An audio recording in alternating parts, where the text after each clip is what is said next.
Hey everyone, good morning. Hello, welcome. My name is Despina Aphrodite Milaki. I am the representative at the United Nations for the International Presentation Association, and I will be your moderator today. I thank you all for joining us for the launch of this publication. We're really excited to have you here. I hope you enjoy this discussion. It is a unique opportunity for everyone to hear, to learn, to be inspired by experiences and knowledge shared by our prominent speakers.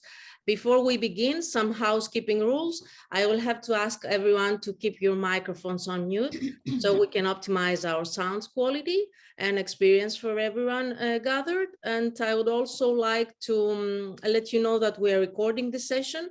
So if you don't wish to be shown or you don't feel comfortable, please feel free to turn your camera on.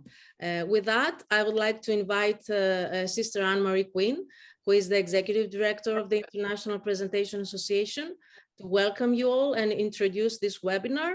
She's joining us from Ireland, actually. So Anne-Marie, the floor is yours. Thank you, Despina.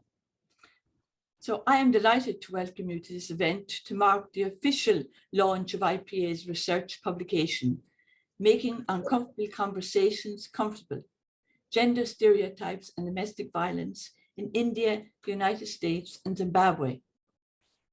In 2020, elimination of violence against women and children was identified as our IPA-specific UN advocacy focus. The United Nations declares violence against women as an act of gender-based violence that results in, or is likely to result in, physical, sexual, or mental health to them. There is strong evidence that COVID-19 global pandemic intensified and worsened violence against women. Action to prevent this injustice is an expression of our commitment to human rights, gender inequality, and public health. In 2020 and in 2021, prior to November 15th, the designated International Day for the Elimination of Violence Against Women, as part of our advocacy strategy, IPA organized webinars. The theme of the 2020 webinar was Empowered in Advocating for the Elimination of Violence Against Women and Children. The 2021 theme was Building Stronger Together. And also in 2021, during the UN Commission on the Status of Women, IPA hosted a webinar on the theme Transform Gender Stereotypes, Making Uncomfortable Conversations Comfortable.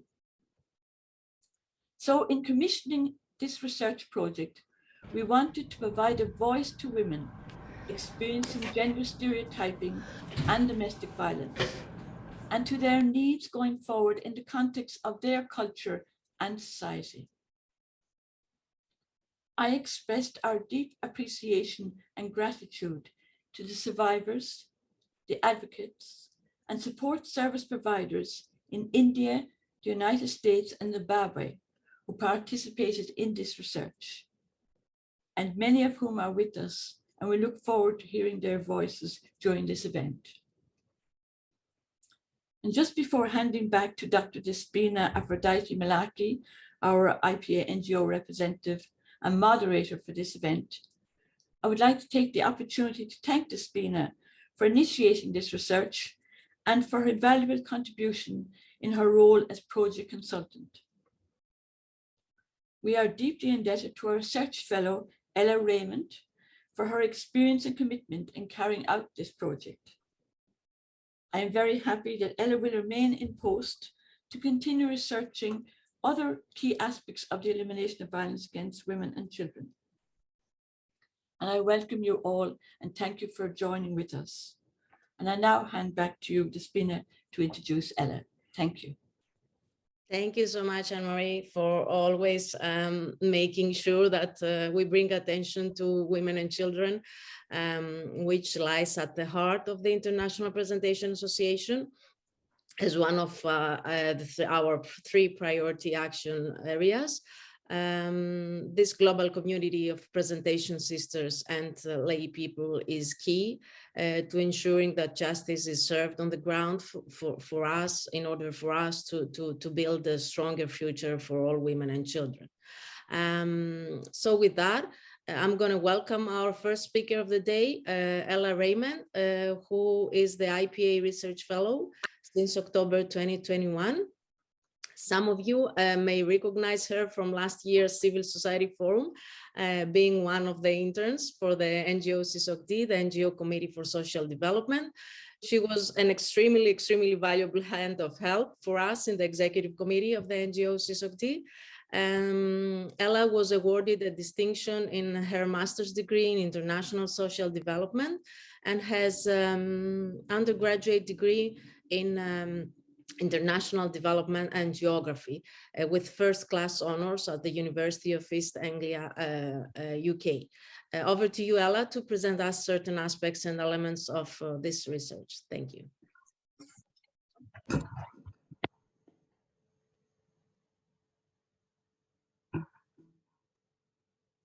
Thank you very much, Despina.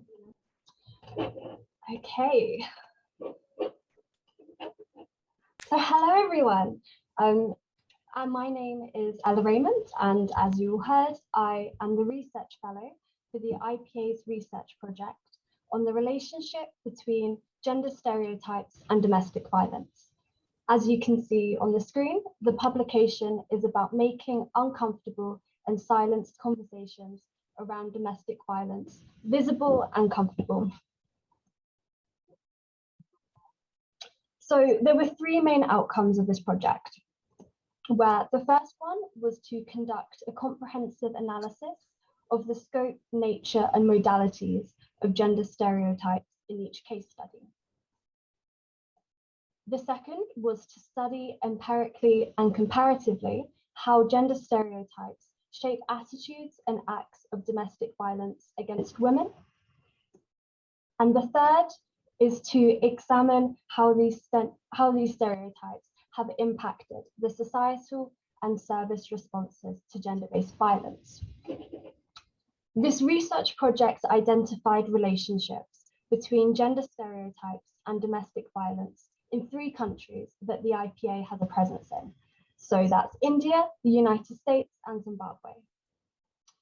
The scope of the research is to understand experiences of gender stereotypes and domestic violence before, during, and after coronavirus measures were enforced by national governments. And it's important to collect data on the effect of the pandemic in relation to gender stereotypes and domestic violence, as UN Women illustrate the intensification of gender-based violence during COVID-19 as a shadow pandemic. So, for our methods and results, our methods include, but are not limited to, literature research and testimonies of lived experience to provide a platform for domestic violence survivors and advocates to share their stories and insights towards the elimination of harmful gender stereotypes and domestic violence. In order to understand how gender stereotypes influence experiences of domestic violence, our data was coded into 3 themes. Patriarchal norms. And by patriarchal norms, we mean the expectations in society for male dominance over women that reinforces a gendered power imbalance within relationships. Sociocultural factors, and they're considered to predominantly exist within societies and communities of any type and can influence experiences of gender stereotypes and domestic violence. And the final aspect is whether support is available, effective, and meets the needs of the survivor. To introduce our results, the first theme of patriarchal norms emerged as influencing gender stereotypes that may result in domestic violence.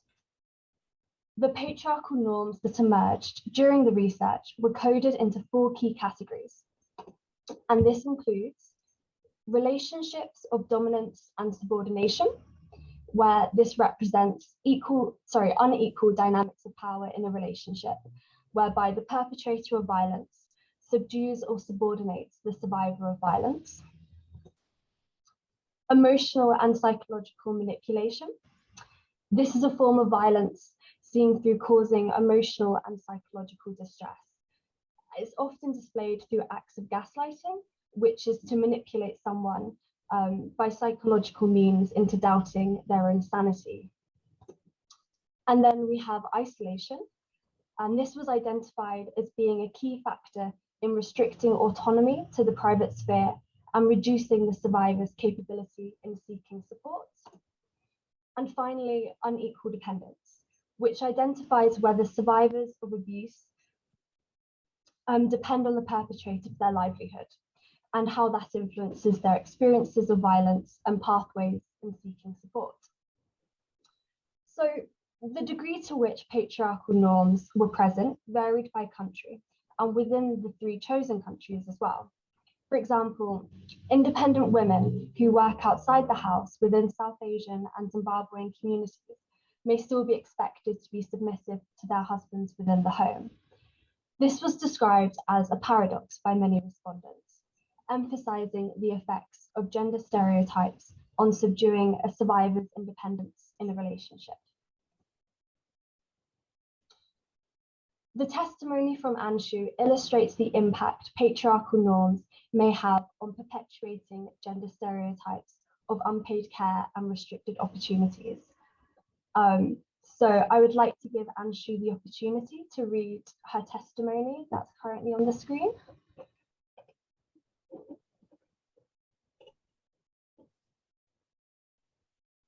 Sister Sneha, could you please read the quote?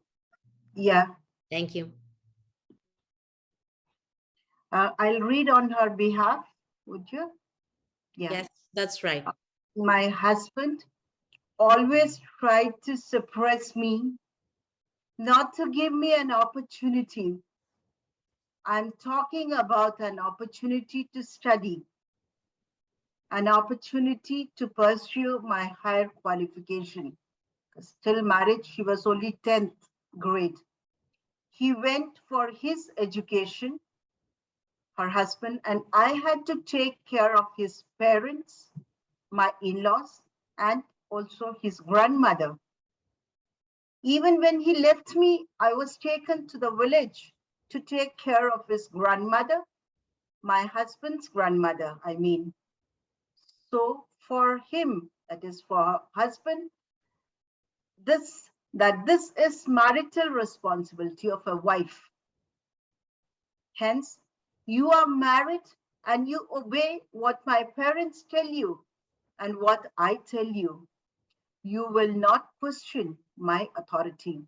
Anshu. Thank you very much, sister. Okay, so the second theme that emerged was the role of sociocultural factors shaping gender stereotypes and experiences of domestic violence.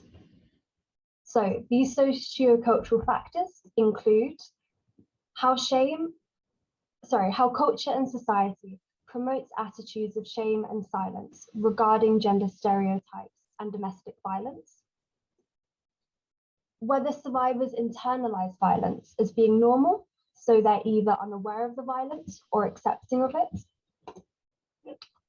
Self-blame or victim-blaming behavior is the internalization of violence by the survivor through the rhetoric that the subject of abuse was at fault. And intergenerational socialization, which influences an individual's attitudes and experiences of violence through an intergenerational cycle. Through our research, the degree to which gender stereotypes may be experienced varied by rurality in Zimbabwe, whereby more rural communities may experience barriers to seeking support for domestic violence due to the stigma within societies. This stigmatization of experiencing domestic violence was present in most of the research, but respondents identified ways to reduce this through associating themselves with communities who do not hold those beliefs. The complex situation of experiencing domestic violence is illustrated by the testimony from Sister Annatollia. If we have Sister Annatollia here today, I would like her to read. Annatollia is not here, unfortunately. Apparently her internet connection is down. So please go ahead and read her quote. Okay. Somebody will come and say, "Sister, I was beaten by my husband, and her face is swollen and she's bruised and everything." Then I would say, "Have you tried to resolve this with your family members? Because here in Zimbabwe, if we are married, before we consult anybody, we consult our relatives, be it my relatives or be it my husband's relatives." So most of the responses are, "I didn't tell them. I told them last time and they said this one happens." Don't expose the family by telling other people. Even if you have been beaten, don't scream, because people hear the noise and they will come and they will expose our family. So that is a testimony from Sister Annatollia. The final theme that emerged from the research was the ways in which seeking support shaped experiences of gender stereotypes and domestic violence. So analysing forms of this support includes the role of kin, which identifies the role of friends, family, and individuals for how support could be provided or withheld to a survivor. The role of institutions, which includes institutions such as healthcare, judicial, education, and welfare systems. And the impact of COVID-19 affecting support. This addressed how violence manifested and the ways in which pathways of support were altered during and after COVID-19 measures were instated. Our research highlights the importance of having the support of family or a community for a survivor to leave a violent relationship. When leaving an abusive relationship takes great courage, resources, and risk, UN Women found that less than 40% of women who experience violence seek help. When a survivor does seek support, our research showed that they are more likely to go to a friend or family member rather than a formal institution. When that support is not given, as the previous testimony by Annatollia highlighted, or if the support is not adequate to meet the needs of the survivor, then the risk of leaving a violent relationship is even greater. The magnitude of leaving an abusive relationship is illustrated by this testimony from Sujata. So Sujata, would you like to read your testimony, please? Good morning. This is Sujata. So what I had said was, you really see this in young women who are trying to leave abusive relationship. When they leave, they just think, I just want to get out and that's it. They do leave, but then after a while, it's like, I've lost my family, and it's a tough thing. What many of us who do this work don't account for very well is the grief about that loss. What is going to replace that loss? Thank you very much, Sujata. So in response to the three themes that emerged, the patriarchal norms, sociocultural factors, and the support approach, we identified recommendations. These build on the already existing IPA advocacy plan and are a response to testimonies and literature.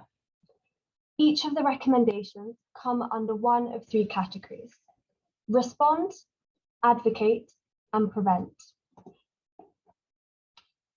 Our research identified recommendations for response as to educate and train to recognize gender stereotypes and forms of violence,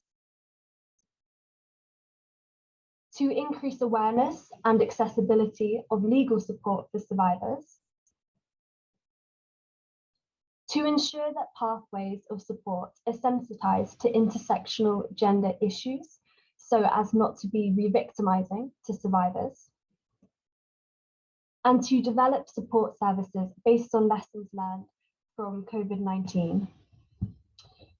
The images on the screen present ways that the IPA seeks to improve access to learning for all, to reduce bias against women, and to promote gender equality. The photos specifically show events from Pennsylvania in the United States, but the mission of the IPA towards the elimination of violence against women and children is a global mission. The recommendations based on advocacy that emerged from our research are to ensure survivors' participation in planning and decision-making contexts. As gender-based violence issues are not experienced in isolation from other forms of injustice or discrimination, understanding intersectional experiences are important to recognize multiple forms of injustice. So intersecting aspects of identity includes, inter alia, race, class and caste, sexuality, rurality, and education, and they're integral in exploring survivors' experiences of gender stereotypes and domestic violence. Another key recommendation is to gather and disseminate data to ensure more effective evidence-based programming and policies, and to hold people and systems accountable to laws and legislation to bring about meaningful change. A platform to advocate for the elimination of gender-based violence is through Safe City, created by the Red Dot Foundation. So Safe City is an initiative for improving data collection through sharing anonymous testimonies and reports of sexual violence in order to identify patterns to prevent future violence. The IPA has recently formed a partnership with the Red Dot Foundation on this platform, which aims to break the silence and stigma of abuse through encouraging reporting and sharing experiences of sexual violence, creating strength for survivors, and working towards eliminating sexual violence. And finally, gender stereotypes and domestic violence can be prevented through establishing a dynamic of equal partnership within a relationship, dispelling gender discrimination during childhood, and establishing communication with perpetrators. The photo on the screen was shared by Sister Annatollia and shows a workshop on the elimination of gender-based violence against women and children and educating women and children about their rights.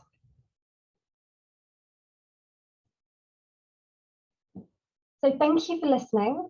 This was a brief overview of the research, so you can read the full publication for all of the testimonies shared and our findings on the relationship between gender stereotypes and domestic violence. If you have any questions that were unanswered by the end of this webinar, feel free to send me an email at the email address on the screen. And thank you. I look forward to hearing from the speakers who made this publication possible. I'll stop sharing my screen now. Thank you, Ella. Thank you so much for your wonderful presentation. Our particular interest in this publication lies in providing a voice to women experiencing gender-based violence and gender stereotypes, presenting not only their experiences, but also their needs going forward as reflective of their culture and society. Not to mention that the monumental impact of the COVID-19 pandemic on entrenching gender roles and patterns of gender-based violence has also been one of the pressing reasons for the current publication. So with that, I would like now to move on and present to you a lived experience, a human voice of a young woman who has experienced gender stereotypes and domestic violence in her life. Yet she survived and she's here with us today. Her name is Anshu, and she comes from a small village in the northern part of India. She's currently in her third year of law studies. Unfortunately, she experienced abuse and violence while being married for 8 years. After the divorce, her former spouse took custody of her daughter by using methods fake like fraud and other dark methods, and she was left all alone with no support from her parents or siblings. Sister Sneha, a presentation sister in North India province and an advocate who is practicing law in Delhi High Court, supported her in the healing process. She's actually here with us today to help us with the simultaneous translation from Hindu to English. I deeply thank you, Sneha, for doing this. Anshu is currently providing support to women experiencing domestic violence. And from our interaction, Anshu, I have gathered that your big dream is to educate poor village women who suffer and feel powerless without being able to raise their voice when dealing with their spouses, their families, either parents or in-laws, and the respective attitudes and perceptions that they have. So how do you think gender stereotypes shape the ways you experience domestic violence and abuse?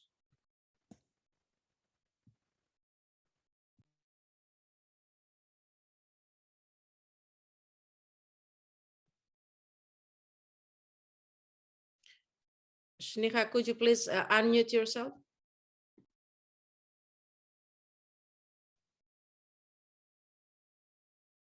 Good evening. I am Anshu from India.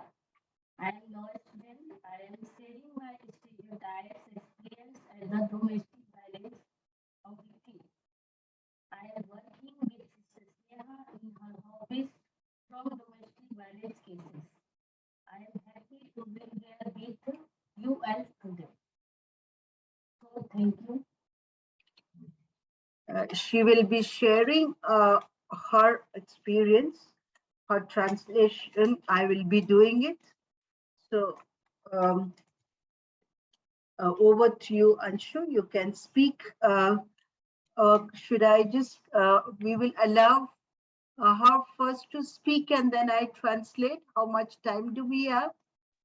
Yeah. You have 7 minutes, Sneha, and could you please ask Anshu to speak closer to the microphone because we couldn't hear her. Thank you. Yeah.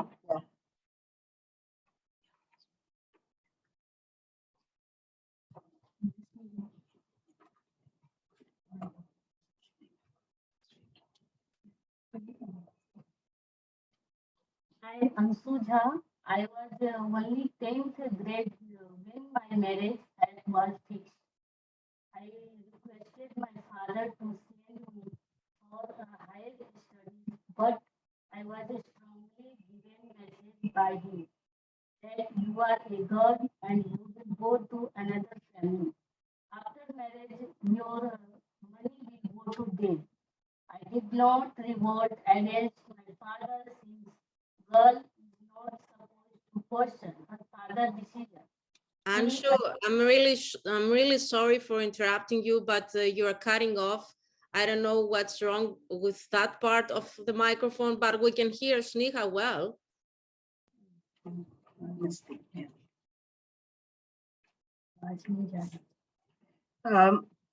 We have actually I prepared that same video. So she was trying to read out what we have prepared due to lack of time. But I'm really should I just read out with your permission what we have prepared? Yes, Sneha, thank you so much. Since we encountered that difficulties with Anshu and the microphone, thank you. Yeah, on behalf of Anshu, I'm translating the stereotypes that I, as Anshu, has undergone. I'm Anshu, and I studied till 10th grade when my marriage was fixed. I requested my father to send me for higher studies, but I was strongly given message by him that you are a girl and hence you will not go for higher education because you will go to another family. After your marriage, the money will go to them if I get you educated. I did not revolt against my father since the girl is not supposed to question her father's decision. He assured me That's my father, that I am sending you to a family who do not lack money. So do not question for being educated. After my marriage, I was sent to a village where I had to stay with my husband's grandmother. I had to decide again to go for higher education. I pleaded with my husband. He, with my great request and pleading, he brought me to Delhi and got me admitted in grade 12. I wrote my exams and I passed with good marks. After 3 years of my marriage, I gave birth to a baby girl. Again, my in-laws blamed me for the birth of a girl child. By God's grace, maybe because my husband was already higher educated, he did not taunt me for bringing forth girl child. I was not even given a pocket money from my husband.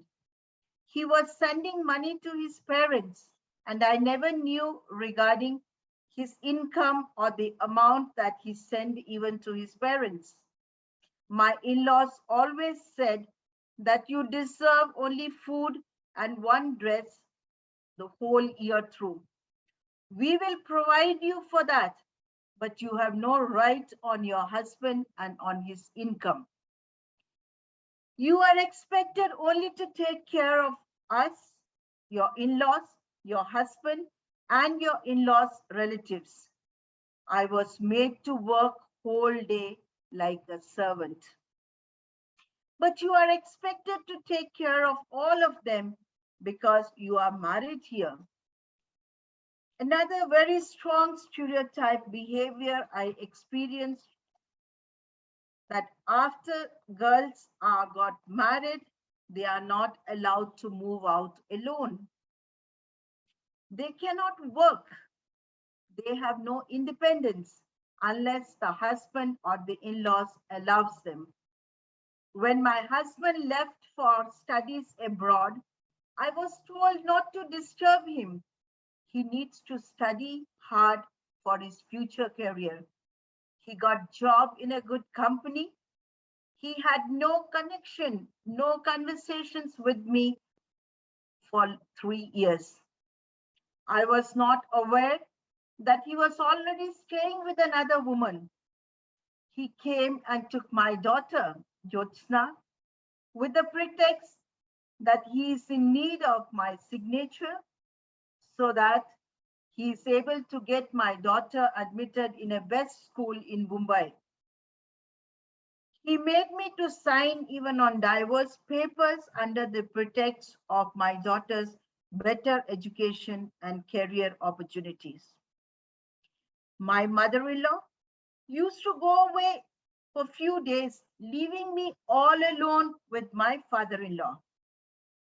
He used to stand naked in front of me, requesting for sexual favors from me.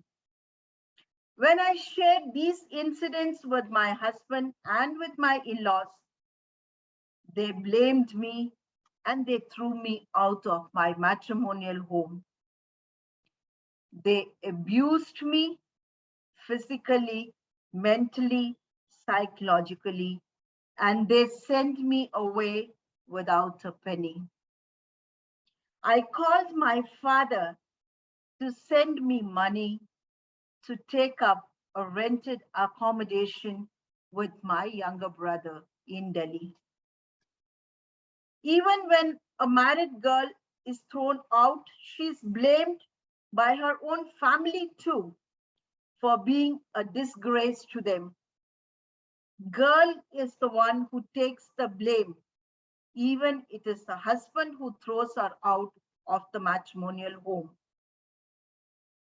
In my society in India, girls even today in the villages are married off at the age of 15 or maximum 17.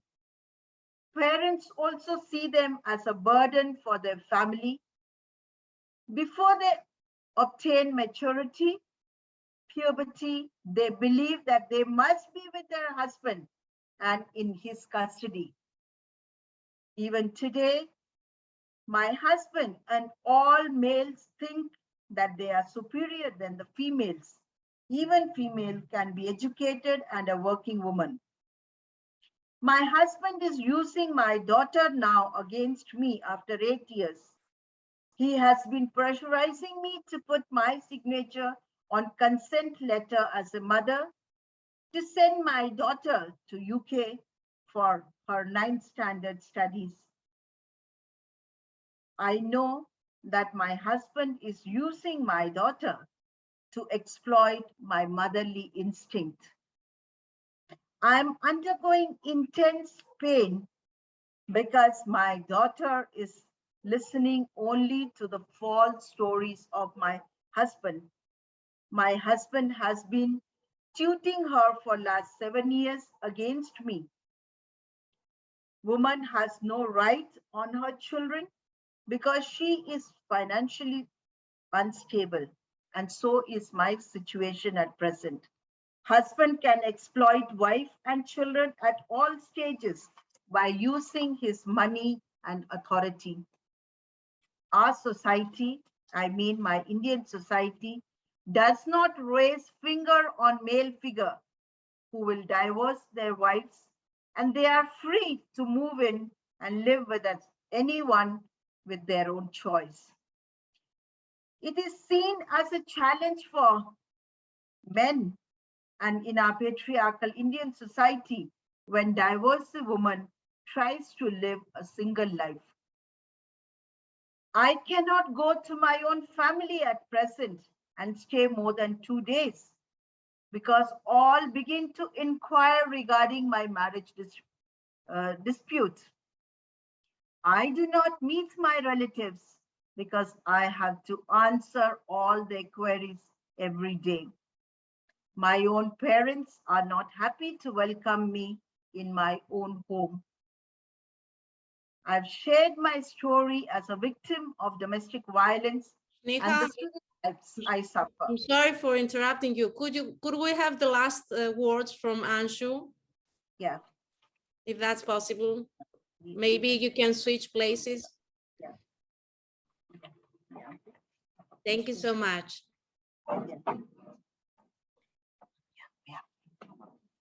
I'm sorry for the trouble. Yeah. No, I myself was feeling bad that she's actually not able to.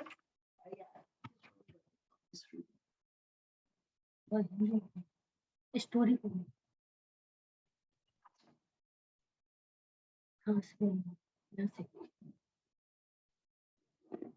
क्या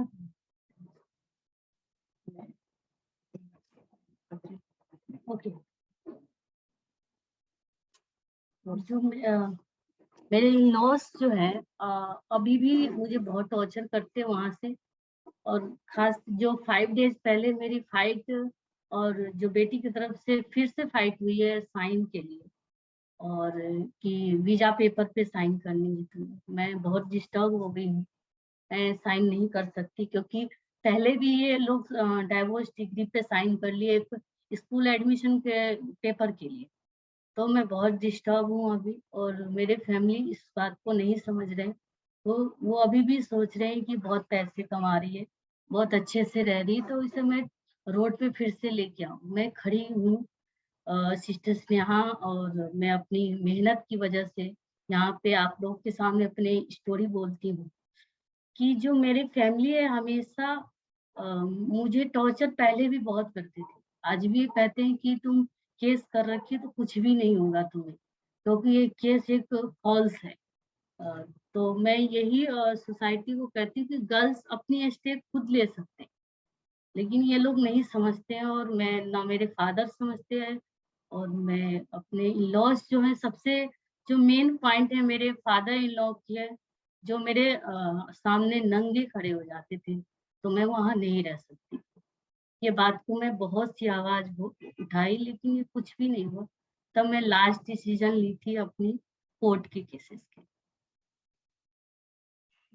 I'll just give a this topic. She has said that I am deeply hurt by what my father-in-law has been doing to me.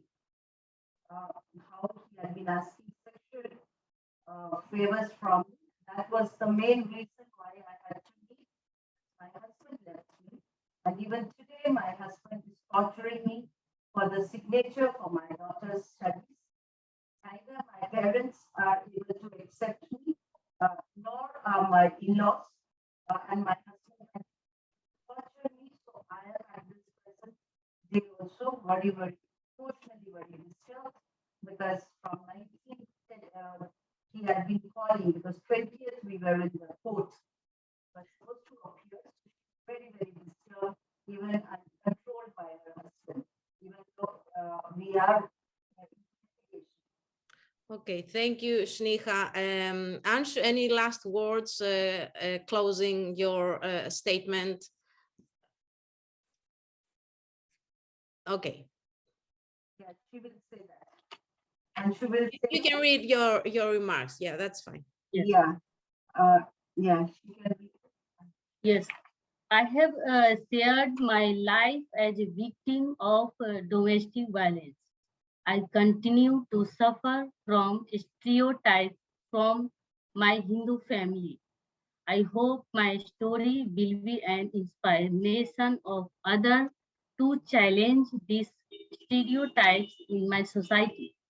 I have shared my uncomfortable story in a secure, comfortable circles. I am grateful to be part of this group of research. I find strength and support from all of you. Thank you for listening to my story. Thank you, all of you. Thank you, Anshu, for speaking out so bravely today. And thank you, Sneha, for helping us through that. You both, you shared the crucial aspects of and types of gender stereotypes within the Indian society, which actually make us think where we're going, what society are we living in, or our children growing. What really struck me, though, within such a shocking reality that you have experienced, that you have lived in, was what you mentioned, that after all those facts, your husband leaving you and then going and living with another woman, your father-in-law sexually abusing you, and so many other incidents. After all those facts, still your in-laws, even your family, and the extended family of yours made you feel responsible for divorcing him. They blamed you for his decision to throw you out. That's basically what's this about. And no one was there to support you, except Sister Sneha, of course, like I mentioned in the beginning. As we have also identified in our publication, gender stereotypes and attitudes indeed influence the likelihood of a gender-based violence survivor feeling comfortable or uncomfortable, being able or unable to seek help and report to the kin or the official support services. It's sad, but we have to stay positive. So no matter how uncomfortable the language around the topic may seem, we must get over the barrier that prevents us from having this conversation. And the fact that we are now having it or have begun these conversations, it really means that we are on the right road, right?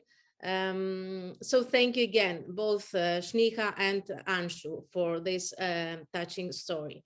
I have been informed that Tinotenda from Zimbabwe has lost electricity, so she kindly asked to give her the floor right now. Apologies, Elsa. I would like to apologize to Elsa Marie da Silva, who is the president of the Red Dot Foundation and who was planned to go next.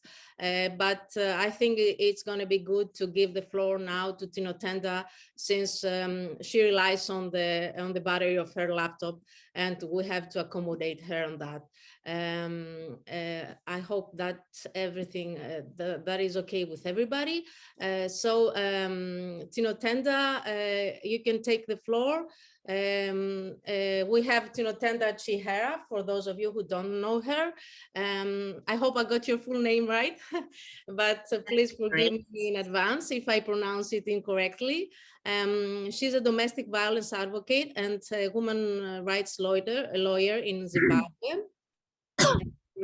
She holds a master's degree in public administration from the Women's University in Africa and a certificate in women's rights from the University of Pretoria in South Africa. She joined the Zimbabwe Women Lawyers Association under the Transformative Justice Unit immediately after law school, and she subsequently served the Judicial Service Commission of Zimbabwe in the High Court as a judge assistant. She then promoted to be a magistrate, a role which gave her intimate insight on the struggles that survivors of violence face. Actually, she has been offering pro bono legal advice to marginalized women and mentoring young girls. And we're extremely happy for having you here, Tinotenda. I have a question for you to make this easier. How do you think we can implement effective and efficient policies at all levels towards addressing gender stereotypes and domestic violence, and at the same time ensure survivors' participation in planning and decision-making contexts? Good afternoon, everyone. Can you hear me? Yes, Tinotenda, very well. Thank you. Thank you so much. Thank you so much, Doc, for that question. And thank you for the indulgence to allow me to go first. Unfortunately, I lost my electricity. I did not know how much I would have on the call. So let me just start by obviously greeting everyone, good afternoon, and saying that I'm very happy to be part of this conversation today, which is the 25th of May, which is Africa Day, and we are celebrating it. And as an African woman, I am very happy to be having this very important conversation around our safety as well. And also congratulations to the IPA team for putting this very brilliant piece of work together, which will really inform a lot of policy initiatives across the globe. So to answer your question, I'm just going to start off by going straight into policy and lawmaking, particularly in the African context and in Zimbabwe. So in Zimbabwe, policy and lawmaking is done by the legislature, and these are members of parliament that are elected. And already at election level, the gender stereotypes are very glaring. So in Zimbabwe, our legislature consists of a mere 35% of women. And of these women, very few of them are even young women. Most of them are even older women. So I think we can realize that it's problematic when a room full of men are making policies and laws about women and their safety, about how we're supposed to respond to violence. So the structure on its own of how policy and laws are made ought to include women and ought to be gender progressive.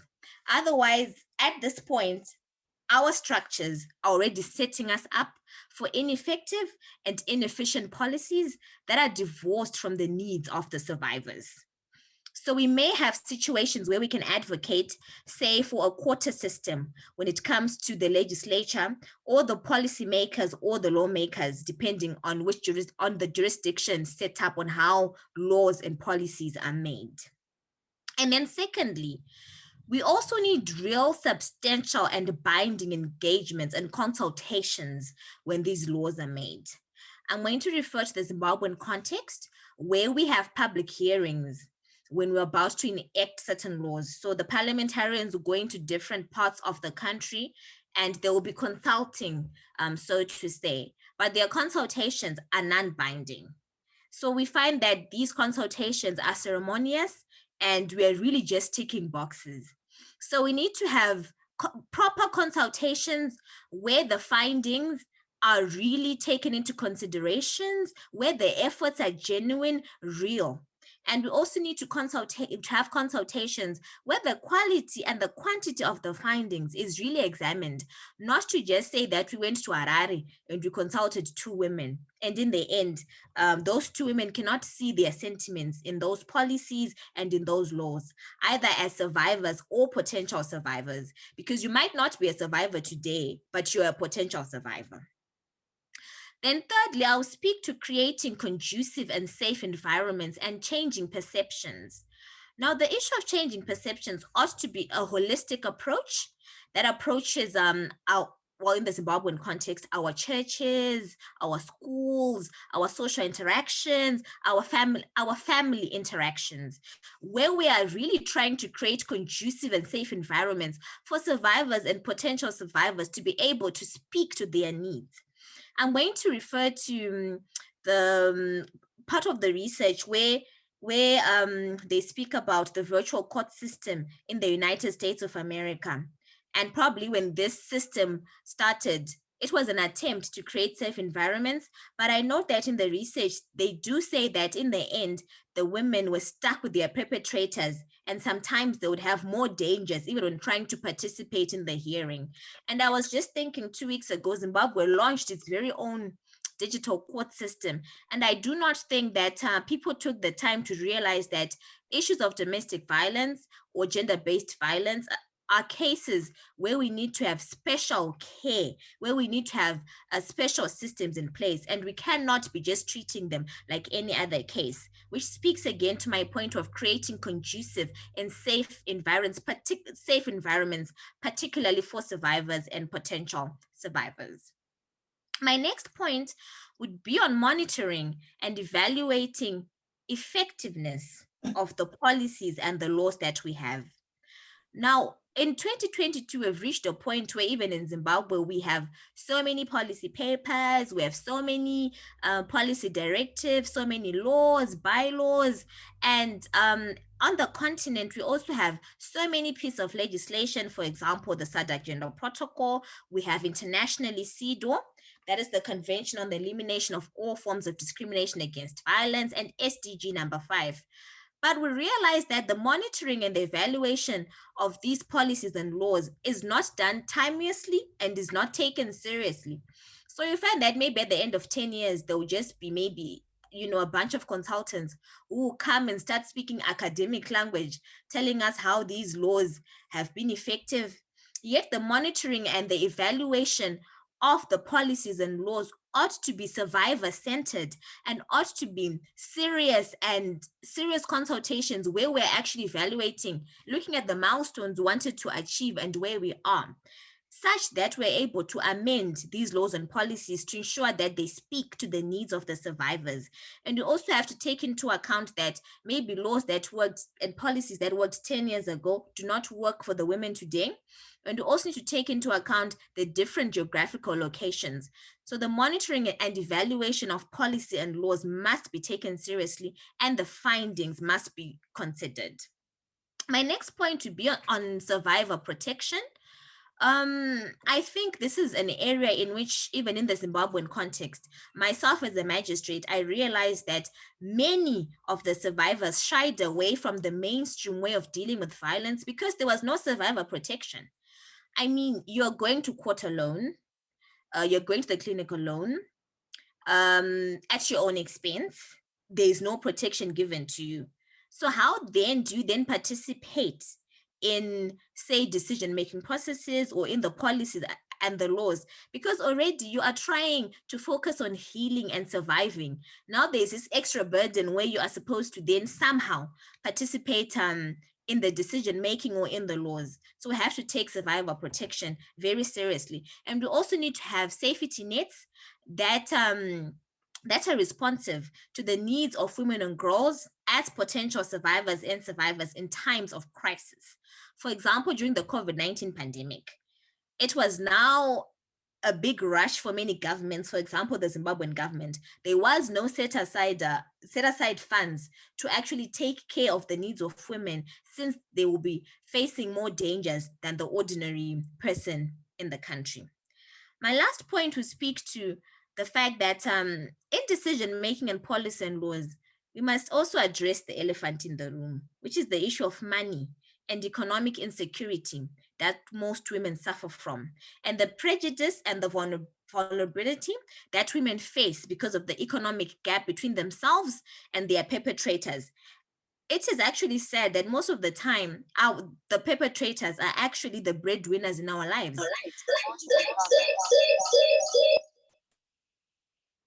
So from a prevention, advocacy, and response point of view, We need to be able to address the issue of livelihoods, bread and butter issues. And lastly, I'll speak to the fact that we also need to consider rehabilitation of the perpetrators into society as well. Because if we continue speaking to the needs of the survivors without considering the fact that we have perpetrators that need to be rehabilitated and they need to be reintegrated into society, and to make sure that they are not repeated offenders. That is my response in a nutshell. Thank you. Thank you so much, Tenda, for your points. They were very insightful. We really appreciate your valuable contribution to this discussion today. You have covered so much ground that I don't know where to start summarizing your points, starting from men's majority in the decision-making rooms, to the need to promote and support substantial consultations when the laws are made, the need for real commitment to creating safe environments to survivors, a holistic approach, as you said, that creates these environments to survivors and potential survivors as well. The need for a constant monitoring and evaluation of the effectiveness of the policies is also essential, as you mentioned. And you also emphasize the survivors' protection while going to the court or participating in the decision-making spaces. But also, I want to re-emphasize the need for respective policies to relevant, considering the economic insecurities and challenges that the survivors suffer from. There definitely must be a genuine acknowledgement of survivors' role and involvement in the decision-making spaces, and not just to cover some quota, just to say that we have them at the table. I think it's something that we really must encourage and direct our governments to, as well as other political actors, of course, as we continue on in the struggle to end gender stereotypes and gender-based violence. This is really essential that we do need to advocate for significantly in order to affect community and government policies. Women of the world want and deserve an equal future free from stigma, stereotypes, and violence. And to get us there, the world needs women at every table where decisions are being made. So thank you again, Tenda, for your valuable contribution today. And we are getting back to our initial plan. And I'm going to invite Elsa, our next speaker, Elsa Marie da Silva, who is the founder and president of the Red Dot Foundation in India and the Red Dot Foundation Global in the US.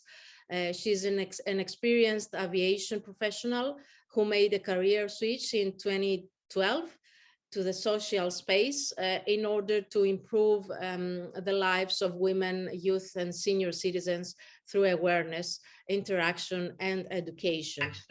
Safe City is the first of her social projects. She's also a trained counselor, and she has received so many awards and recognitions for her advocacy work that it seems time here won't be enough to start naming them.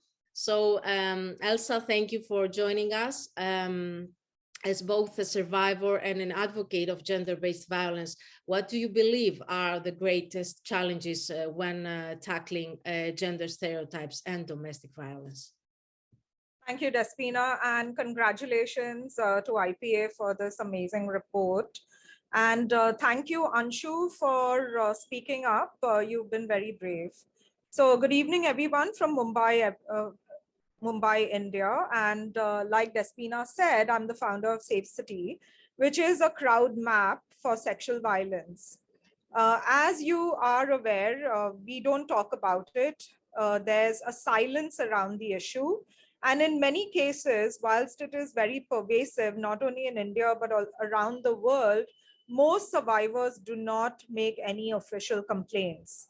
And that leads to an information gap, a data gap, and it further creates the silence on the issue. So my role was 10 years ago to launch the crowd map so that survivors could anonymously document their experiences It's a global application, completely anonymous. We encourage people to report what they have experienced, the category of harassment, the date, time, and location. And that kind of gives you a picture of what's happening at a hyperlocal level, because this data then gets aggregated. So when we talk about what are the stereotypes, I think the first question is to first understand the nature of the violence. And if we don't talk about it, and if there's an information asymmetry where people don't have data, then you don't know what's really happening, the scope of the issue. So at Safe City, we are trying to make what is currently invisible visible, and in a format that can be used at your very local level, so that you can then decide with your community how to address it or how to work with the authorities to strengthen existing systems.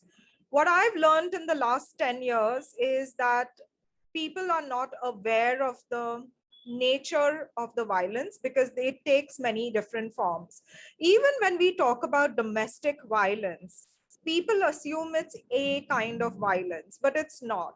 And Anshu's story clearly showcases the various different forms of it: abandonment, mental harassment, financial deprivation, the father-in-law assaulting her because standing naked in front of somebody where there's nobody else in the house amounts to assault in that case. So there's so many, even under the term domestic violence. And people are not aware that what they are experiencing is actually a crime. In India, as we heard with the previous speaker, that some countries may not have laws, but in India, we do have the legislation. We have various forms of legislation that protect domestic violence, children from sexual abuse, workplace harassment, as well as public space violence. So there's no shortage of the laws, but it's understanding of the law that is an issue, because there's not enough awareness of these laws, not enough awareness created to help people understand their rights or build trust in the formal reporting system. So that's where I would like to say that we need a lot more investment. And it has to be driven by the top. So there's intention. So investment and intention to create these systems that work. And then secondly is, how do you break the silence if nobody supports you? And that goes to the bystanders. So maybe not all men are perpetrators of the violence, but they are definitely silent bystanders. Again, they don't know how to intervene. Nobody's taught them how to intervene. And just like you would learn at an early age, maybe how to put out a fire, or even in many cases, you learn how to administer first aid. In this case, we don't teach people how to respond to incidents that they see that amount to sexual violence. So a lot of training is required of all kinds to help people navigate these issues. And then when we live in a patriarchal culture, patriarchy is promoted and advanced by both men and women. So how do we challenge this in a manner which doesn't bring back violence on ourselves? So in a safe way, you can challenge this and showcase alternatives. So for example, in India, we have Bollywood movies, which are a great source of patriarchal mindsets. They promote the idea of stalking. They promote the idea that no means yes, as long as you're persistent and you persevere, because at the end of the movie, that's what happens. So how do you take on an entire industry? How do you make people more conscious that the content that they're consuming is actually inappropriate and furthering this patriarchal mindsets? So there's a lot of work to be done. And I would say conversations like this are important because they open up the space to challenge such norms.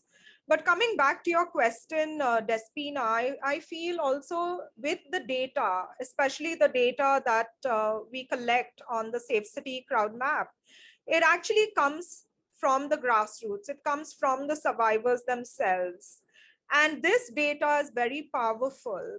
It's very powerful because it makes visible the violence, and it's also available in open source format for people to use. How have we used it? In many different ways, from simple acts like wall murals at key spots, or pushing for change in police patrol timings, or getting religious leaders to talk to the men and boys is critical, and it comes from the community. So I think agency, when we use the words agency, does the survivor have agency without the tools or the information that is necessary to give that person the agency to challenge the system or the status quo? And then lastly, I think I heard Ella say that women are considered secondary citizens. I mean, she didn't use those words, but I'm just paraphrasing it. And during COVID-19, just like in many parts of the world, domestic violence numbers went through the roof in India. Unfortunately, survivors did not have the resources needed for themselves because the shelter homes were shut down. And whilst the helplines were ringing off the hook, we couldn't even send people to any safe spaces because none were accepting, intakes. And even if a survivor had another apartment or wanted to go to their parents' home, they were not allowed to travel because India had one of the strictest lockdowns where mobility was limited.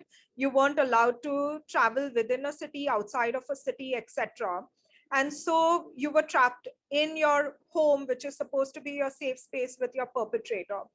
So we filed what is known as a public interest litigation in the Supreme Court to list services for domestic violence survivors as essential, not just in the pandemic, but in any disaster situation, so that it's top of mind, it's in the checklist. And those services are then available for survivors, no matter what the situation. There shouldn't be such a time where, survivors have no recourse and there's no help available. So those are some of my points. And lastly, it does take courage to break the silence. So I think what Anshu did today was really brave, sharing the experiences, the details of what exactly happened to you is so important, because there are so many women or men going through similar experiences, but they may think that they are the cause of that violence. But when they hear stories, they themselves become brave to come forward and seek the help that they need.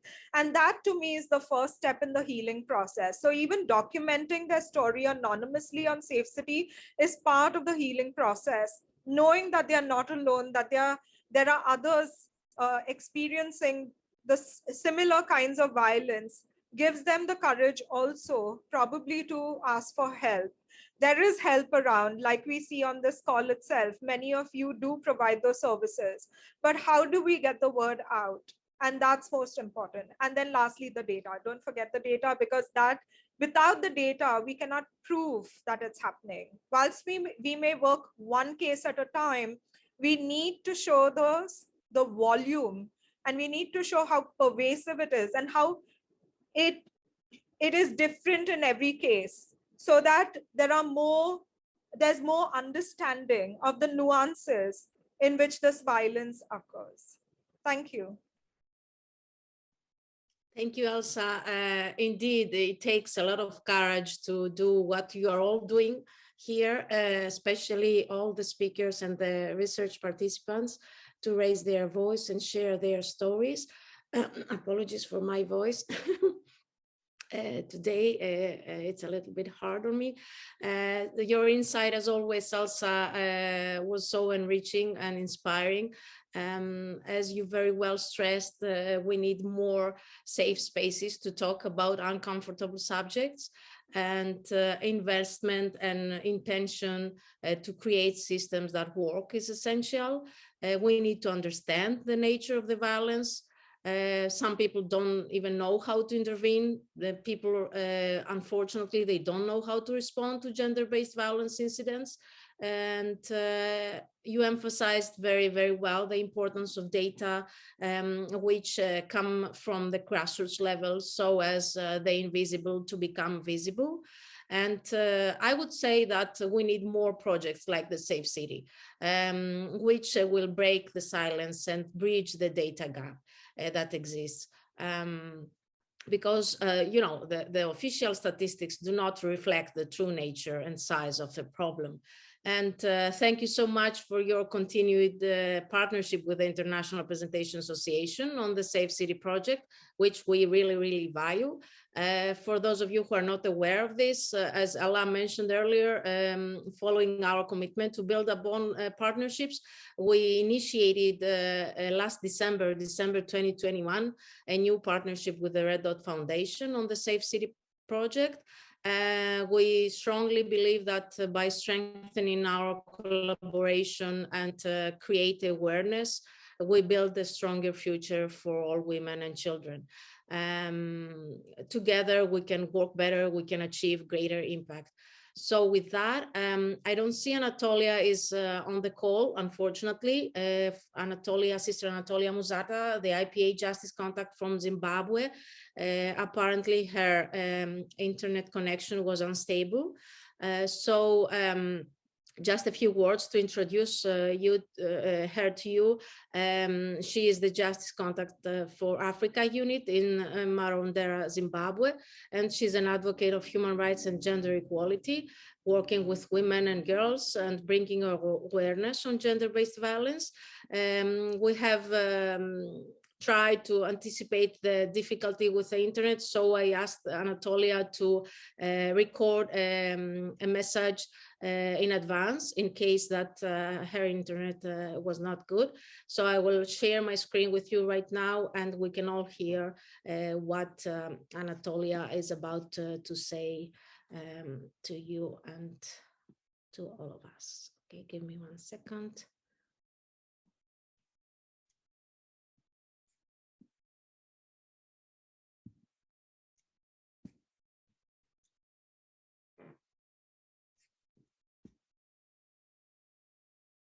Okay, it seems that the internet today is bad here too.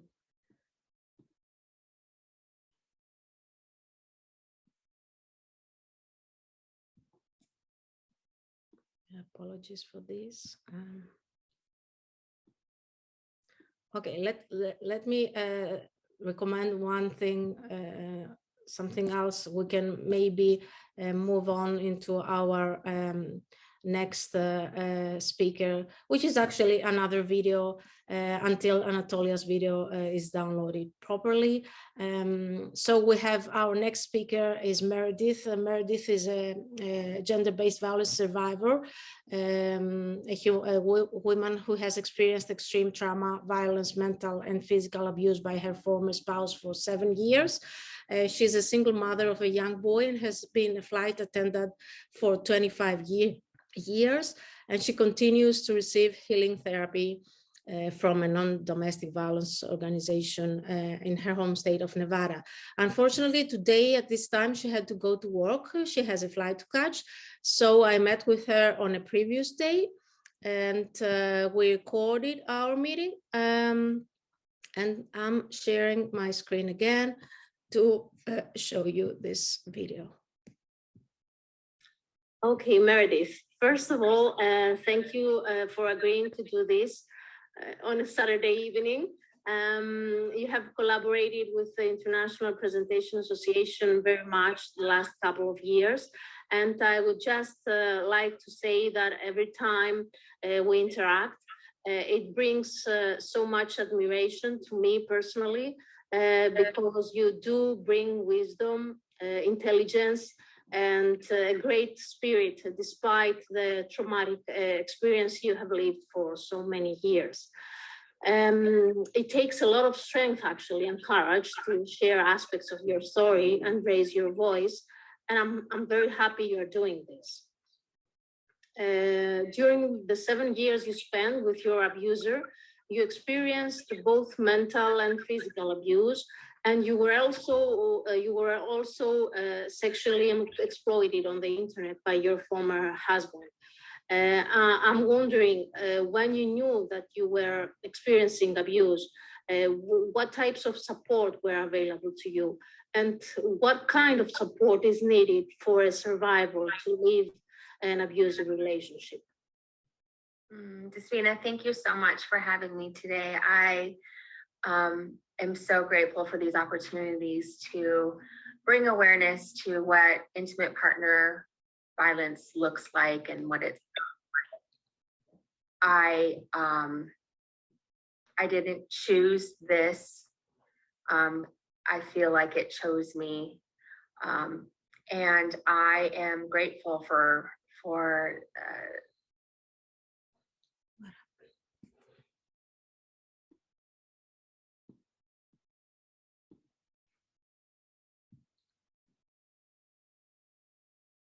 Apologies, it seems that the internet here in New York as well encounters issues.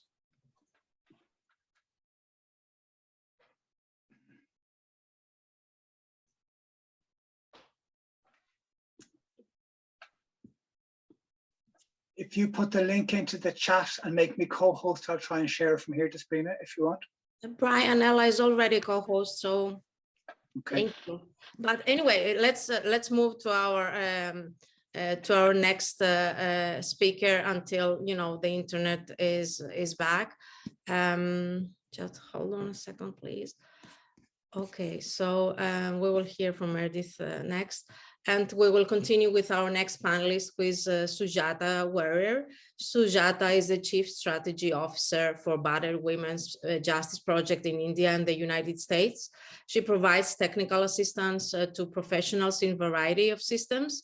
And she also provides training extensively at the local, state, national, and international levels on the issue of intersectionality, culture, and cultural competency for various professionals, and has delivered numerous keynotes. She received her PhD from the Maxwell School of Syracuse University, and she has written and published numerous articles, and she has received numerous awards, among others, for women's advocacy. Thank you, Sujata, for being here today. Since the outbreak of COVID-19, emerging data has shown that all types of violence against women and girls, particularly domestic violence, have intensified, and that the world was unprepared to respond to its rapid escalation. How do you think COVID-19 has affected experiences of gender stereotypes and domestic abuse? And what are some of the differences you have noticed on gender stereotypes and domestic violence in India and the United States during the COVID-19 pandemic? Thank you, Despina, and thank you to IPA for putting this amazing report together, and specifically to Ella for all her work in this. And I want to thank both Merredith and Anshu for sharing their extraordinarily painful stories and what courage it takes to be on a public forum.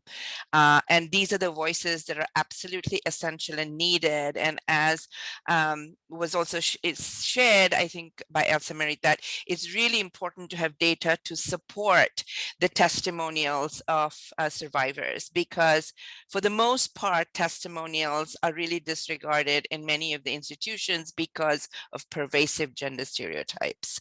So what's critical for us to understand is, even in the US, where lots of women have made many, many different types of advances, gender stereotypes are very embedded in how society is structured, what responses we have for survivors of gender-based violence and domestic violence in particular. Because, I've trained different professionals at different levels, and it's amazing to see this sort of commonalities in how gender stereotypes play out, all of which was exacerbated by COVID-19.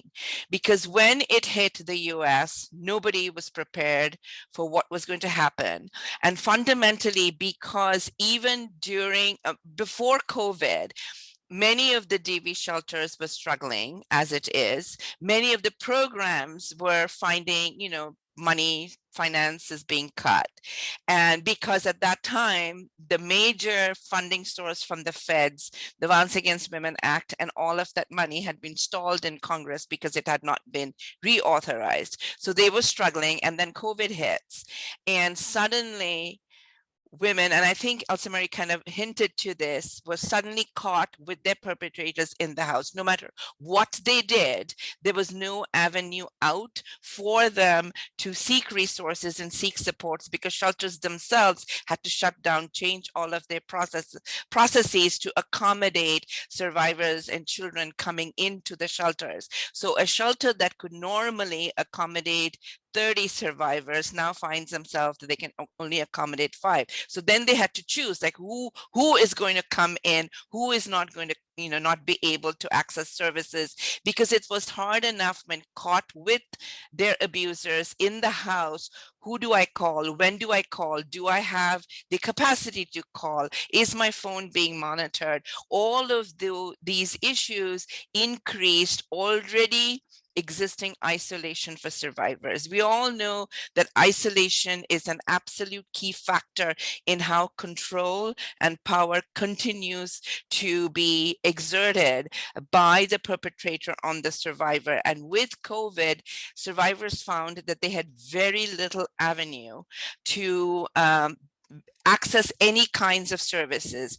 Calling 911 was a useless act, because 911 would take time to respond, because the emergency really was elsewhere. Even those survivors that we worked with, we would ask law enforcement to go to their houses to take care of, because the risk was very, very high. We knew in certain situations, especially this is true of US, because of the presence of large numbers of firearms, that it was dangerous to go to those houses. And now with COVID, nobody wanted to go to at least figure out what can be done in a specific situation. It's only those of us who have had long-term connections with specific law enforcement could we get them to actually go and actually go to the situation. So establishing relationships, when we're talking work over the long time, it really behooves us to establish long-standing relationships with people, so that in crisis, and COVID just is one type of crisis. We've seen the same kind of crisis happen when we've had hurricanes. And so I really think that we have to think this more as disaster preparedness. And because we know during disasters, everything gets exacerbated and the brunt of everything falls on women and children. And in particular in the United States, because patriarchy is so connected with the history of genocide and slavery that you can't sort of disconnect both of them. And so the price also falls much heavier on women from the African American community, Native women. And then of course, we have the whole issue of immigration and all of the stuff that we've seen around people being stopped at the border, women and children being treated like, there's no words to sort of even talk about the levels of cruelty that was shown across the board. So COVID actually brought forth all the sort of hidden strands of sexism, racism, misogyny, and the deep-seated ways in which in this country we have a ways to go. We all thought, with WAWA, we have achieved a lot, but actually COVID really sort of put forth, no, we have our work cut out for us.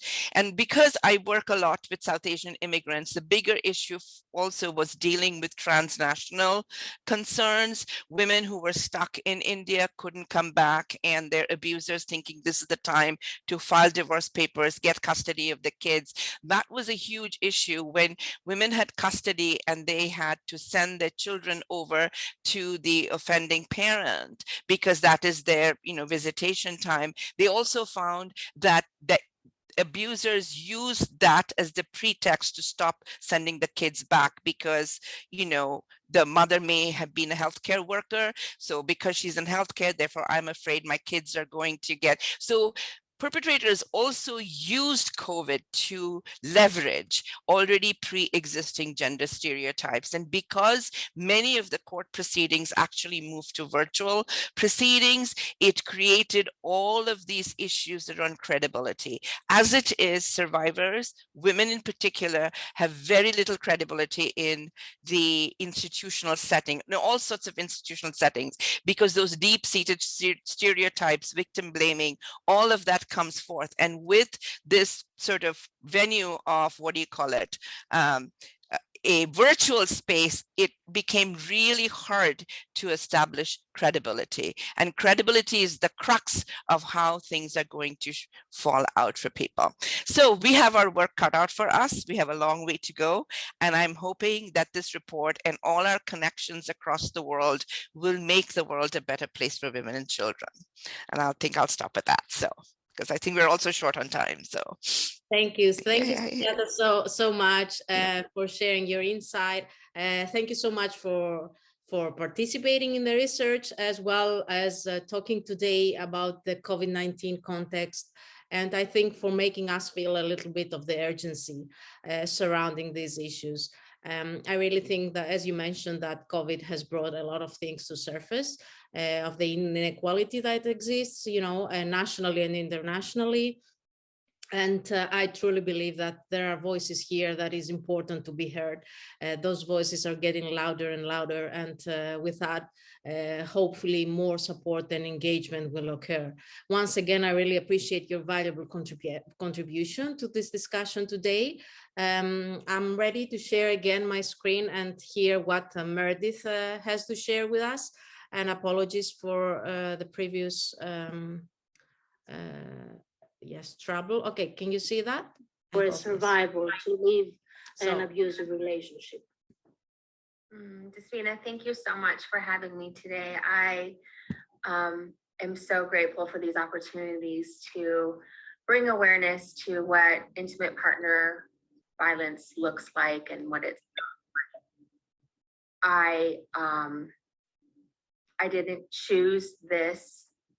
I feel like it chose me, and I am grateful for the opportunity to use my experience to hopefully help others. I need to say it's very important for me to convey a few things, so I wrote them down. So forgive me for reading, but it is so important that I say this on this platform because it needs to be shared. So first of all, it's important to understand that awareness brings empathy, and empathy generates resources. So what does that mean to be empathetic? It means having a sense of someone's emotions, an attempt at a deeper understanding of a person's pain and hardship. So we know what homelessness looks like, right? It's the disheveled people standing on the street corner, holding a sign, desperate for money or food. They're vulnerable, and they let us know that. Their signs might say something like, wounded vet, or anything helps, God bless. But have you ever seen a victim of intimate partner violence hold a sign stating, my spouse beat me, I'm hungry? Or wounded victim of domestic violence, God bless? No, you haven't, because it's a secret society. Victims of domestic violence hide their truth with long sleeves to cover their bruises and dark sunglasses to hide their black eyes. That is why advocates of domestic abuse need to be very vocal, very face forward. They know 1 in 4 women are victims of intimate partner violence, and 1 in 7 men are victims of the same violence.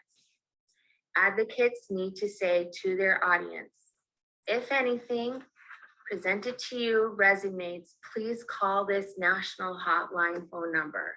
This phone number needs to be on bumper stickers, commercials, billboards. It needs to be in the faces of those who need to see it most.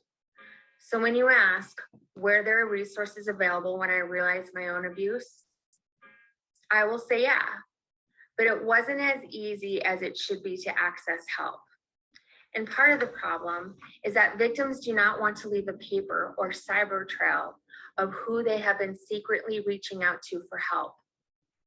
Another issue to consider is the LBGT community.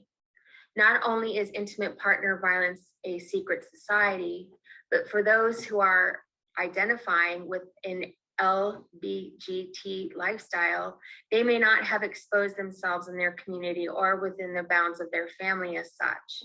So not only are they keeping the abuse secret, they are keeping the abuser secret as well. Ideally, in my perfect world, there would be several professions in the abused arsenal as a resource for help. There would be an attorney readily available for any legal issues that come to the table. And often when you are attempting to leave your abusive situation, the abuser would threaten the children, access to the children. If you leave me, you'll never get to see your children again. I'm going to take them and leave. I'm going to take them and move. No attorney or judge would allow you to have the children or access to the children. There needs to be an attorney readily available to ease some of that angst and anxiety. I also feel a forensic accountant would be beneficial in the arsenal. Pro bono. Victims of violence and intimate partner violence, a lot of times do not know how much money they have access to. They don't know, they don't get to see their bank accounts. They don't know how the abuser handles the money, handles the finances. And in my case, when I left my situation, I didn't know if I had $20,000 in my account or $20 in my account. I didn't know what my resources were. I didn't have access. I didn't have certain account numbers. I never saw our mail. I didn't have a mailbox key. So I think having a pro bono forensic accountant could be very beneficial to anyone, just to follow that paper trail of where our money has gone or where it's going. Especially in a divorce, when you're dividing assets, you don't know who's funding and sending money in secret accounts. It's a thing. It's a thing. I think a career counselor to help build a resume to explore employment opportunities and highlight educational background. A lot of times, victims of domestic violence are made to feel stupid, made to feel that they are not worthy of holding a job, not smart enough, not educated, not resourceful enough to maintain employment, kept at home, kept in the dark, kept in a cave. And I feel like a career counselor would be able to help write resumes, to help with the bouncing back of an abused victim, to understand where their worth lies, where their strengths would work best for them, how to find a job, how to manage daycare while working. There's just, so they feel like they can help themselves. I also feel that there needs to be a support group for the people who support the victims of domestic violence, much like Al-Anon does for the families and friends of loved ones with a substance abuse problem. I feel as though, in my case, my mother probably really could have used a support group to say, I'm worried about my daughter. I'm not sure what kind of dangers she faces. I am not comfortable with where she's at, and I know I need to trust her safety, but how? I feel like with those group of people in arsenal kept close to the abused, they have a better success at staying away from their abuser, because we all know it takes, I think, what is the number, 7 times? I think it's 7 times that the abused would attempt to leave their situation unsuccessfully before they're actually successful. But with each attempt, it becomes riskier and riskier, and the threats become more volatile and there's more on the line. So I think when you say support system, there's so much more than just the counseling. I think it's the actual providing a good foundation for a survivor to stand upright. I mean, we have, you know, the triage therapy in the instant, immediate care for the abuse, but then we have the PTSD therapy that needs to come into place too. I'm still just scratching the surface of the kinds of PTSD in my abusive relationship. So I feel as though it's up to the advocates to really just put it out there, to fish out the victims and to reel them in, because, you know, I didn't necessarily want to be searching for help online and risk my abuser coming in or doing a search where I've been, you know, looking at the internet, or a phone number that was written down for the domestic violence hotline. I didn't want him to see that and question me what that was about. So I think when it comes to our resources as victims, I think it's up to the advocates to invest more money and more time and more resources, commercials and drives for used items. I mean, we do food pantries for the homeless and for the hungry. We have a big push for Thanksgiving dinners and Christmas meals for the homelessness. We need to start treating domestic violence in the same fashion. And I'm going to go back to my very real belief that in order to understand that you are in a domestic violence situation, you have to recognize the red flags. And I think the red flags needs to be taught in a class within the classroom, within middle school and high school. We talk about cyber bullies, but we need to talk about healthy relationships, how healthy relationships and conflict is resolved in a healthy manner. That way we would know how to recognize that we need this type of resource that I've referenced. So there's so much involved. I'm so grateful that we're starting to talk about this. I'm so grateful that this is a platform that I can speak on today. So thank you for your time. I'm just so super grateful. Thank you, Merredith. Your story always generates such strong feelings. It was really generous of you to share your experience and to emphasize how any type of support, any kind of resources, ranging from a therapist to pro bono lawyers and forensic accountants, even a career counselor, and of course support groups, among others. You emphasized how essential those resources are, short-term and long-term, for surviving any form of abuse. And it's more than that, as you said, it's an actual providing it's actually providing a good foundation for a survivor to stand upright. It is essential to be able to hear their lived experience and to have a little more understanding of what it's like to be in your shoes. So we thank you very, very much for sharing your experience. Indeed, we must allow ourselves to learn more about this type of violence in order to find a way to give better aid and help out the people affected by it. Thank you again for doing this, Merredith. Thank you. Thank you. It's such an honor and a pleasure to be here. Thank you. Thank you. Okay, thank you everyone for your patience. And you really experienced a very touching story from Merredith. She was with us in the last year's webinar as well. So we really appreciate her kindness and willingness to share her touching story.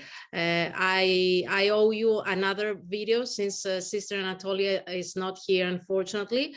So I ask for your patience once again to hear her sharing her insight from Zimbabwe.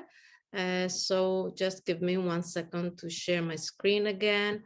And okay, here's Annatollia. Everyone, I am Sister Annatollia Muzata, Justice Contact for Africa Unit, that is Zambia and Zimbabwe. Okay, I'm here to share with you on how gender stereotypes have affected the way in which survivors may seek support to the community or to the professionals around them. As human beings, as men and women, we all have different attributes which are associated with us. For example, a man should be aggressive and a man should not cry. And for women, women should be submissive, should be docile. But now, with these stereotypes, there are so many challenges being faced by women and girls, and sometimes even by men. They also face the same challenges. When one faces these challenges, because of the stereotypes that we have, for example, a woman, as she is expected to be submissive, to be docile, if her rights are being violated, sometimes she might not seek the support she needs because she's afraid of being labeled a rebel. And sometimes here in Zimbabwe, we call in vernacular, meaning this woman is like a man. And already we are associating this kind of behavior with a man whom we have already labeled to be aggressive. And also, men sometimes, we label them that they should not cry. But there are so many things, so many abuses that are happening to them as well. A man will find himself not seeking the support he needs from the community because a man is not to cry, especially in front of women, in front of children. Therefore, it has already affected the way he seeks support. And also in our communities, girls and women, we are nurtured that we should impress everyone. Supposedly one is raped, one cannot report the case to anyone because she is afraid of being labeled a loose woman, a loose young girl. And also, with this scenario, we also find many girls are further abused because they cannot share with anyone. And once they share their stories with different people, instead of being supported, they are victimized further because those people whom they seek support from, they also take advantage of their situations. And also sometimes you see these women, young girls, they are abused by even the law enforcers in our community. A girl, a woman comes from the police station in the village, and the policewoman or policeman takes this person maybe for medical examinations in the city. And along the way, because of lack of resources, these law enforcers can also take advantage of these young girls and women. And I must say, the victims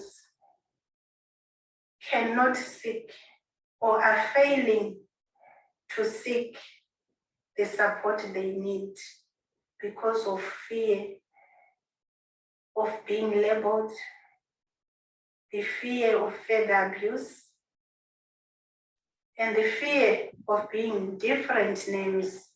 And at the end, the abuses are growing each and every day. So as an advocate, I say, let us continue making these conversations so that we continue to help the survivors to seek the help they need. Thank you. So thank you, everybody. You've probably seen that Annatollia just joined us. I mean, it's what the digital technology challenges are. That's why we have anticipated that difficulty, and we asked in advance her perspective, recorded in a video. Annatollia, since you are here, I will express my thank you directly to you and not responding to your video. So even though you were not present to share live your story, we really appreciate the fact that you sent us the video beforehand. I think it is very important for us all to understand that a woman simply not seeking support, as you said, because she's afraid of being labeled or because she has to follow the submissive role that the society has assigned to her, or an abused girl not seeking support due to the fear of being further exploited, abused and traumatized again. While all this, it's not, they are not right. It's not okay and should not be okay. You did stress, Annatollia, very strongly the word fear in your video, the fear of being labeled, of being further exploited and abused. We really need to evaluate the causes and the drivers of this sad reality. Ending violence against women and girls is possible with a comprehensive approach that tackles the root causes and transforms harmful gender stereotypes and social norms. Again, thank you so much, Annatollia, for making the connection between men and women, and the fact that sometimes men too are facing the same challenges in terms of experiencing certain stereotypes. Both men and women need to be seen as agents of change for the elimination of gender-based violence. After all, gender equality must be everyone's responsibility, right? So with that, I know that we are over our time, and I would like to thank you all for being here today. I really appreciate the different perspectives and the feelings that all of you brought forth in your presentations. As Anne-Marie mentioned at the beginning of our webinar, the IPA is very much committed into continuing researching and highlighting the voices of women and children who are experiencing and living this reality. And with that, I'm going to invite Sister Joy Peterson, who is one of the IPA directors, to deliver her remarks, concluding our event in this way. She's joining us from Dubuque, Iowa this morning. And on my end, as the moderator of this discussion, a sincere thank you to our amazing speakers, and of course, to all of the research participants who let us share their stories and their voices. Unfortunately, it wasn't possible to have everybody on the panel today. Time doesn't allow us to do that, but thank you to all of you who attended as well, and to everyone who is doing work in this field. Joy, over to you for closing. Thanks, Despina, so much. What an honor, what a privilege to experience the powerful stories of each of these persons who shared their struggles, their persistence, their bravery, their commitment, their desire to make real change in our world. And as I read the names of the participants, I just want you to please call to mind a gift that that person brought into your life today in this presentation, and how we will hold those women in our future thoughts. And I love Prema writing this little thing saying we are all now challenged to action. So it's not just that we've heard a story. I think Merredith also said empathy calls us to move forward. So we think of Anshu and her stories, her persistence, her passion for getting an education, and her bravery in facing the challenges, and Sneha for her companionship and witness in staying with her. Elsa Marie, thank you for reminding us of the importance of data and of taking on the ground action for each of these persons. Annatollia, your wisdom gave us perspectives that also give us some direction and stories from Zambia and Zimbabwe, as also with Tino Tenda and her powerful insights into the law and the on-the-ground experiences of the changes that we're called to make. Merredith touches our hearts every time she tells her stories, and moves us again to realize the depth of this issue that faces us.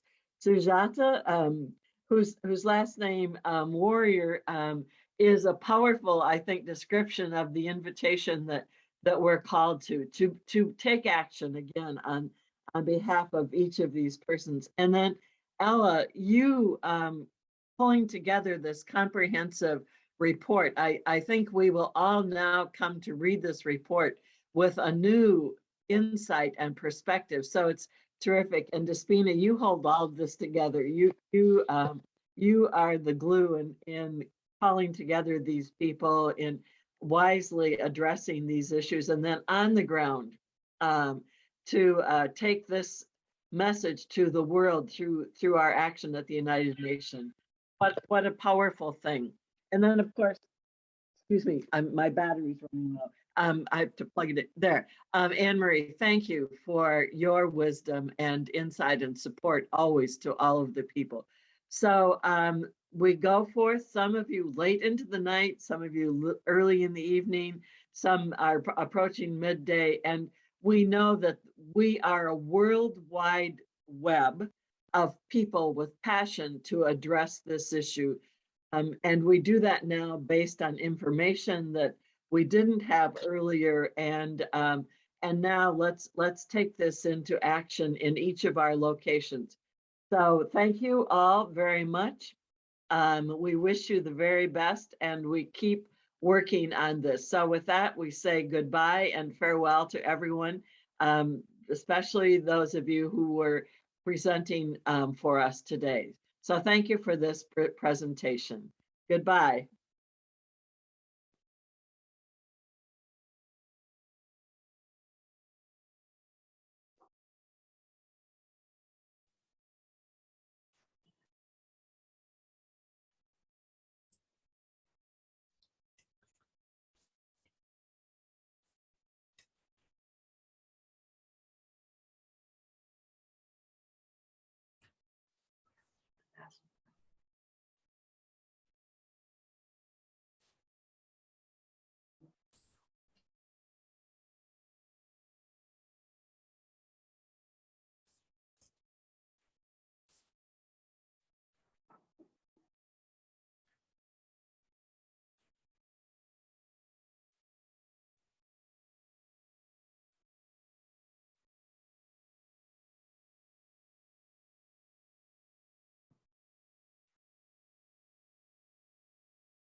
Despina, well done, well done. You did a Trojan job on moderating this event.